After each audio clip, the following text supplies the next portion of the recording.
Pourquoi parle-t-on si peu de l'énergie nucléaire? Souvent, les salles de contrôle et les voyants clignotants impressionnent, et l'ensemble peut sembler opaque. Cela paraît parfois effrayant, presque mystérieux. Approchons le sujet simplement. En 90 secondes, voyons calmement ce qui se passe dans une centrale.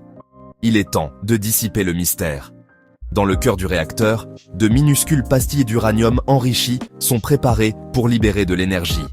Elles sont rangées dans de longs tubes métalliques, appelés barres de combustible.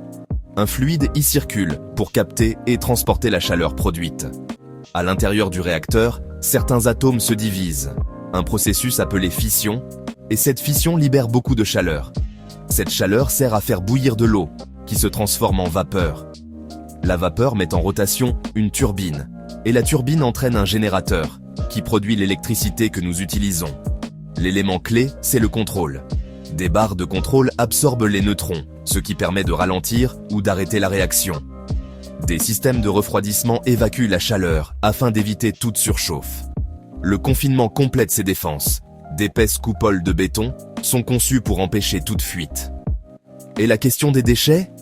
Le combustible usé est hautement radioactif, mais il est géré de façon stricte, d'abord dans des piscines de refroidissement, puis dans des fûts secs pour un stockage de longue durée.